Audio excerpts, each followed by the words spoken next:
અને બધા આવ્યા છે એ પણ બધા આમાં નાનું નાનું છોકરું આશીર્વાદ આપી શકે. આપણને શું ખબર પડે કઈ ચેતના ક્યાંથી આવી. નાનામાં નાનું.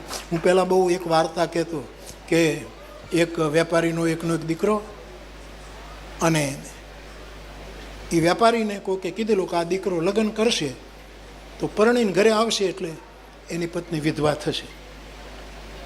એટલે નક્કી કર્યું કે આને આપણે પરણાવવો નથી. પણ માનું હૃદય એટલે કે નહીં નહીં, એ તો જ્યોતિષી કહે, પણ એવું કાંઈ ન થાય, ભગવાન એમ થોડું મારી નાખે એને. આના લે છોકરો મોટો થયો, સગાઈ કરી, બધું કર્યા પછી એલી માં જીદ કરે કે લગ્ન કરાવી નાખે, અને પરિણામે લગ્ન કરાવી નાખે. ઓલો વેપારી સમજશે શેઠ કે કોઈક સાધુએ કીધેલું છે એ ફરશે નહીં અને આનું મૃત્યુ થશે ને કેવું થાય. એ સાહેબ જાન ગઈ. ઓલો શેઠ કાંઈ હું જાનમાં નહીં આવું, હું અહીંયા ઘરમાં બેઠો બેઠો જપ કરું છું. એને ખબર છે કે ઘરે આવ્યા ભેગું પેલું થવાનું. જાન ગઈ, પરણીને આવ્યા, આખા ગામને ખબર હતી, અને સાહેબ ધામધૂમથી વધામણા થયા, બંને આવ્યા, મહેમાનો આખું ગામ જમાડ્યું, બધા જમીને ગયા. અને પછી પેલો જપ કરતો તો એનો બાપ, એને એમ થયું કે હવે 12 વાગે આનું મૃત્યુ કીધું છે. અને પેલો છોકરો 11-11:30 પોતાના રૂમમાં જ્યારે જાય છે અને શેઠ રડે છે કે 12 વાગશે એટલે મૃત્યુ પામશે. ભગવાનની સામે માળા લઈને બેસી ગયો છે કે હમણાં આમ થશે.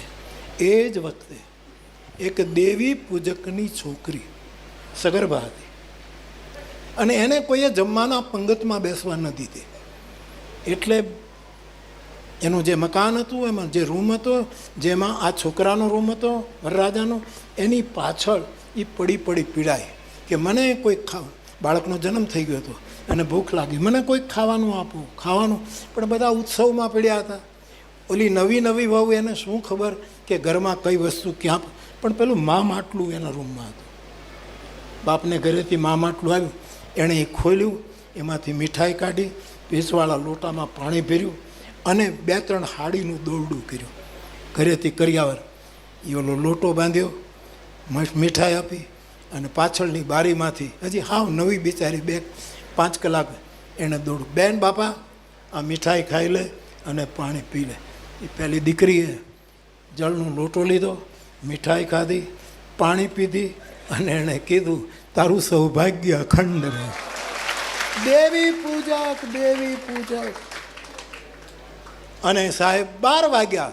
વેપારીને થયું કે હમણાં છોકરો ગયો, અને લહલાત કાળ સાપ વક્ર ગતિથી દોડતો આમ ઉમરાને અંદર જાય, ખબર નહીં કેમ થાંભલી ફાટી. જેમ નૃસિંહ ભગવાન પ્રગટ થયા હોય એમ થંભ ફાટ્યો અને ઉમરા ઉપર પછડાયો. સાપ મરી ગયો સાહેબ. 12:30 થયા. શેઠને થયું કોઈ રોતું કેમ નથી, મરી જવો જોઈએ, આ કેમ થયું? 1 વાગ્યો. ત્યારે શેઠાણીએ દરવાજો ખટખટાવ્યો, બહાર આવો, ભાઈ બચી ગયો. કે બચે જ નહીં, બચ્યો હોય તો મારા આનંદ, પણ વિધાતાનું વચન તો કે બચી ગયો. કેમ? કે થાંભલી પડીને સાપ મરી ગયો. ત્યારે શેઠ બહાર આવ્યો, બાપ દીકરો ભેટ્યા, અને કીધું કે આ કેમ થયું? બહુ સારું થયું. પાછો રૂમમાં વયું ગયો, બાપુ બંધ કર્યું, કોઈ મને કોઈ બોલાવતા, અને ભગવાનની માળા શરૂ કરી. રામ મંત્ર જપતો હતો સાહેબ, માળા શરૂ કરીને ભગવાનને ઠપકો આપ્યો કે તમે કહેતા હતા વિધિલેખ આ બચે ને બચી કેમ ગયો? તમે ખોટા પીડ્યા કે તારી આવેલી નવી પુત્ર વધુએ 2 જીવને બચાવ્યા, એકને બચાવવું એ મારી ફરજ હતી. એટલે આશીર્વાદ છે એ સંતોના વિદ્વાનોના તો મળે, પણ આમાં કોઈનો પણ આશીર્વાદ, ભજન માટે આશીર્વાદની બહુ જરૂર છે.